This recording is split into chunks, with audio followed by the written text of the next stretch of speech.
Murray Weissman, you have been involved in so many Oscar and Emmy campaigns. Let's run through the stats first. Wow. So, I've had the pleasure of winning 7 Academy Awards Best Picture. Wow. And let's run through them, too. They were The Sting. The first one was The Sting. Chicago. Dances with Wolves. Kramer versus Kramer. The English Patient. Shakespeare in Love, and most recently Crash was the most recent one. Yeah, but there were 30 pictures that we've worked on that we had contributed to. By all means, you have to know before we continue, I didn't do any of this stuff alone. There was always a team, a studio team, other PR firms. I am not the Lone Ranger on any of these achievements, but I was involved in that stat. 7 Best Pictures, 30 Best Picture nominations. And then when you swing into the Emmys, we've been very blessed the last 4 years of winning 3 years in a row Emmys for Mad Men, and 3 years in a row Emmys for Bryan Cranston for Breaking Bad, to say nothing of 3 years in a row for the Golden Globes for Mad Men. So give me a good product, and I'll do my best. What's the secret between the two? What is it? What does a campaigner do? We strategize how to campaign a movie, and when you've got a good product, the answer is to expose it, screen it until the brackets come off of a movie, and I mean all over the world. You can pick up the trades, and you'll see how Academy voters are welcome to see a movie, not only in Los Angeles, where most of the members live in an Academy campaign, but New York, London, San Francisco, and then they track them down on Christmas time, vacation time in Hawaii and Aspen, and wherever there's an Academy member, we show the movie. Same thing with television. We expose it to 15,000 members of the Television Academy in the best possible way with special events, or those screener mailings that are traditional. So, I remember once emailing all of you campaigners in one round-robin email, and I said, let's play a game. To impress this point of how important a campaign is to win these awards, when was the last time that a movie got nominated for Best Picture that didn't have a campaign? And you came up with the answer, which was American Graffiti, right? Right. So you got to go way back to the early 1970s to find a movie that actually got in on its own merits. It did. It got in on its own merit. We did not do a campaign. Wow. Candy Clark is the only actor who took a quarter-page ad in the trades, and she's the only one who got nominated. And that had a stellar cast. Of course it Harrison did. Ford. And it was the top box office release that year for Universal. And then its success at the Golden Globes is what made you realize, wait a minute, we might have an awards contender here, right? Yeah. But the campaign didn't quite actually begin until after Oscar nominations came out. All right. That's right. Yeah. To clarify that. You got that one right. Okay. Because people keep saying, well, this movie I just saw was so great, it's going to win an Oscar. Well, no, there's an essential element to it, which is it has to have the backing of a group like you guys who are actively shopping it and getting it in front of voters, because it's and that takes money. You're going to rent a theater, you're going to send out invitations, you're going to staff it, you're going to advertise it, publicize it. It's a commitment of money. It can't just happen automatically. In the old days, and I'm talking about Shakespeare in Love, Saving Private Ryan, that notorious race, I believe Harvey Weinstein and the DreamWorks people admitted to spending upwards of $15 million on those campaigns. Last year, Summit says they only spent $3 million for the Hurt Lockers campaign. The budgets have really shrunk dramatically, isn't it? So it's a bigger challenge for you guys with smaller dollars to get it out there. Yeah, I think as a result of the recession, they're certainly more dollar conscious, and they're not doing a lot of ego campaigning that may have existed in the past. So they're very discreet. Explain that. Well, an ego campaign would be you have a name director and a name actor, and in order to keep them into the studio fold, you're going to do a campaign for them, even though the performance and the picture are basically not worthy of it. Right.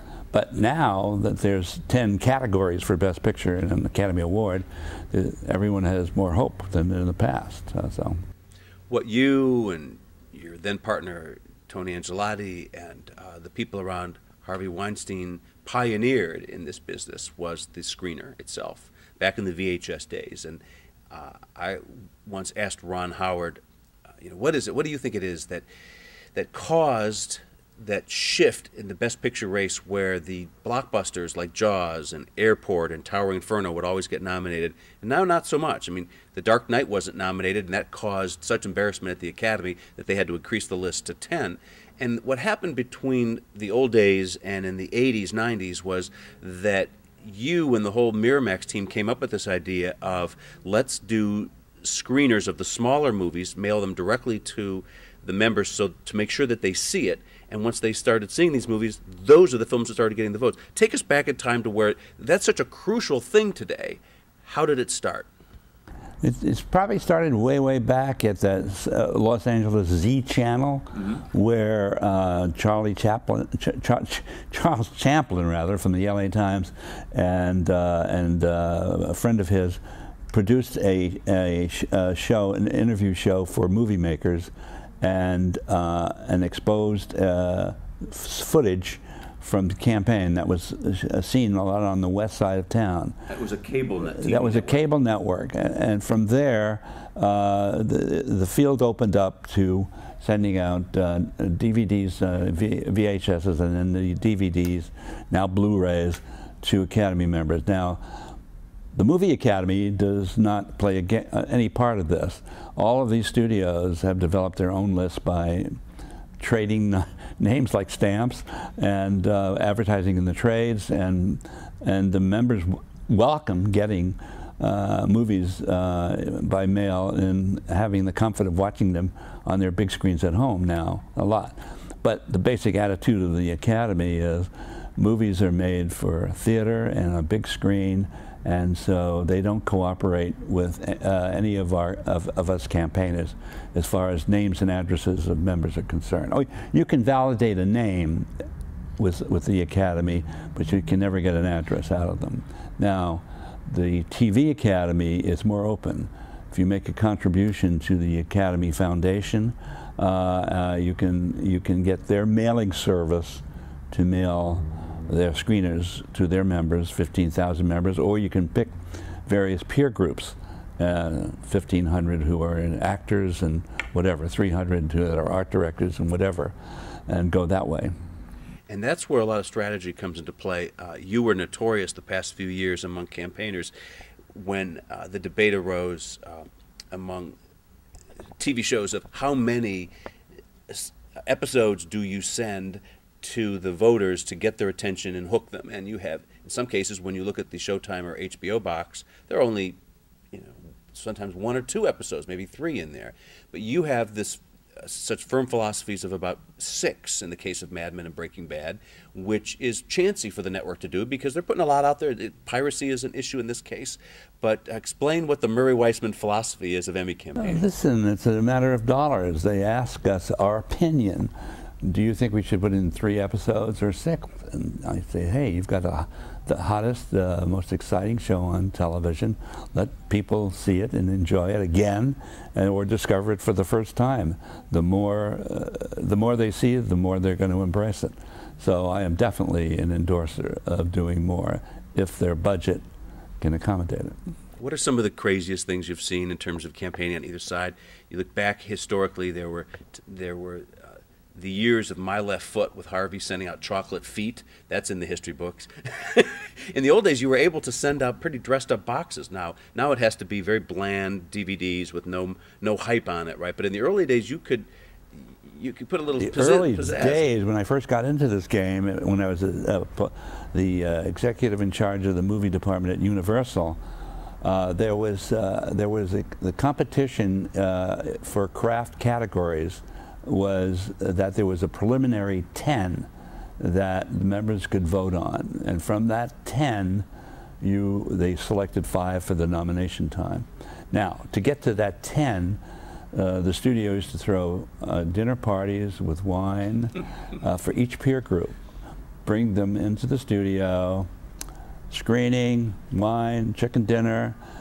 They had a chance to mill about with their peer group, which they loved, and we were able to campaign that way.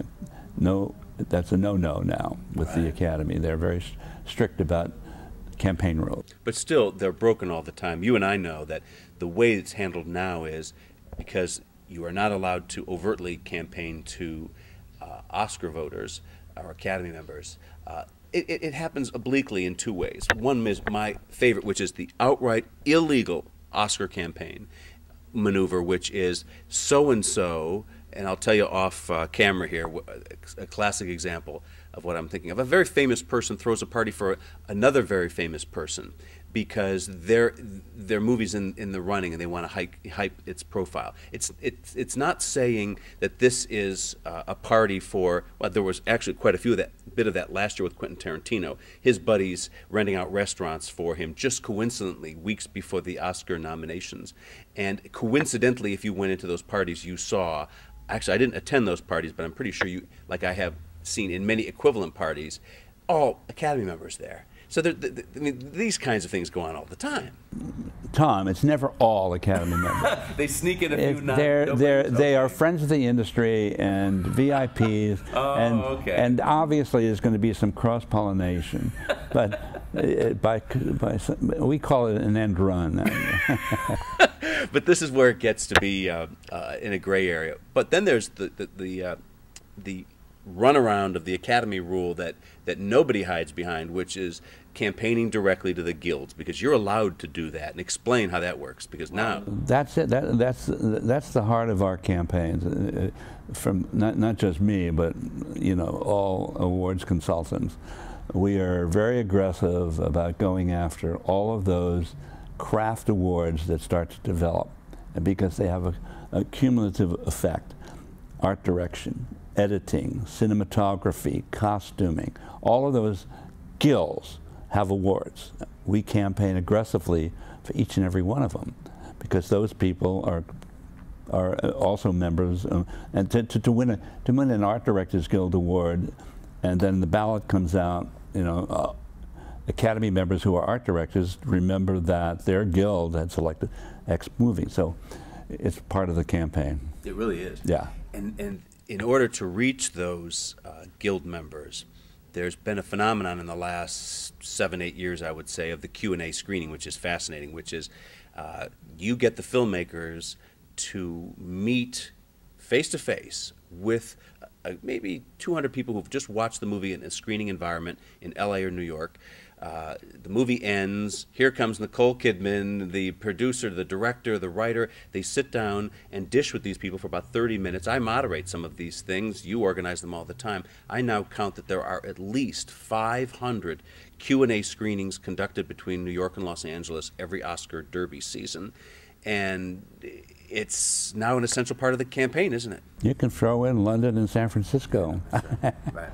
Yes, it definitely is. And we're appealing to guild members, and occasionally Academy members are going to be in that mix, yes. And the Academy, who doesn't want to see any of its members ever in a situation like that, really has to look the other way, because it just doesn't make sense. If an art director happens to be an Academy member and he wants to go and see an art direction, but doesn't it point out the hypocrisy of the Academy, though? Why is it okay for the guilds but not okay for this Academy? The TV Academy, often, you organize these all the time. You just referred to them earlier, these evenings where they invite the members themselves to come and meet the cast, and there's you'll see a few of the TV show episodes, you'll discuss it. There are occasions when they sponsor it. There's some occasions where you can hire the theater to do that yourself, and then the Academy will invite the members for a fee to do it. They encourage that kind of discussion, the one-on-one, because it's an important part of the awards race. We're not just giving away statuettes in this game. We're promoting a discussion of what is the best TV, what is the best filmmaking, and that's a good thing. But the Oscars, they're the only ones who will not deliberately allow it, right? I think they're too strict. I think they run the Academy like the Vatican, to tell you the truth. They've taken the fun. There should be fun in campaigning, and they have strenuously tried to avoid the fun. So I think that the TV Academy and the Screen Actors Guild and other competitions, BAFTA, allow these things, and I think it's very healthy.